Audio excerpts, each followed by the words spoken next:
அதிக அளவு சிந்தனை என்ன செய்யும்? முடிவு எடுக்கவும் செயல்படுத்தவும் இயலாமல் அல்லது கைகளை மீறி சென்று விடுவதனால் யார் என்ன செய்து முடிக்க முடியும்? ஆகவே இலக்கை நிர்ணயித்து கொள்ள வேண்டும்.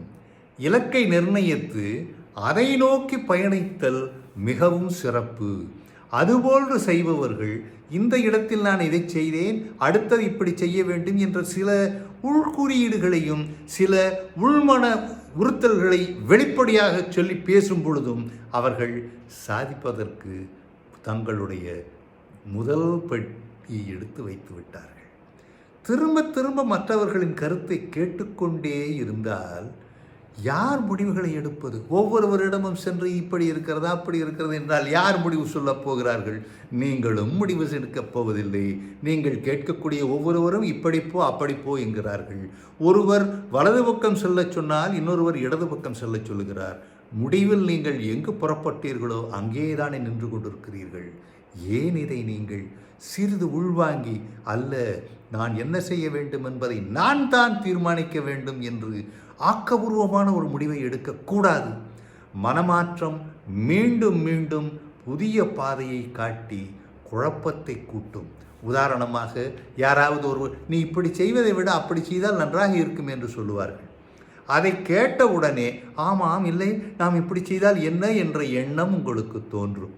ஆக நீங்கள் இதுவரை செய்ததும் வீண், இனிமேல் செய்யப்போவதை பற்றி எதுவுமே தெரியாமல் செய்வதும் வீண். இந்த வகையான ஒரு குழப்பம் உங்களை முன்னேற விடாது. எந்த இடத்தில் இருக்கிறீர்களோ ஆணி அடித்தது போல் அங்கேயே நிற்பதற்குத்தான் இது உதவும்.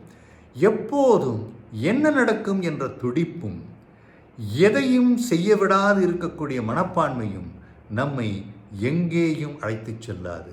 அதனால் நடப்பது நடந்துதான் ஆக வேண்டும். அதில் நீங்கள் பங்கு பற்றி உங்களுடைய செயல்பாடுகளை அதில் இணைத்து வெற்றி இப்படித்தான் வந்தது என்று சொல்லுவது எப்படி இருக்கும்? அது அல்லவா சிறப்பானது. மேலும் இந்த எதிர்காலத்தை பற்றி எண்ணி எண்ணி குழம்புவது யாருக்கும் பிரயோஜனம் அல்ல.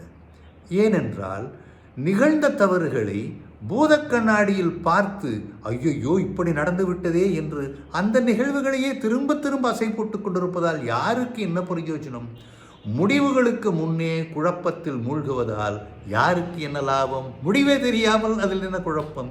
மீண்டும் மீண்டும் யோசிப்பது நல்ல முடிவுகள் அடைவதற்கு உதவாது.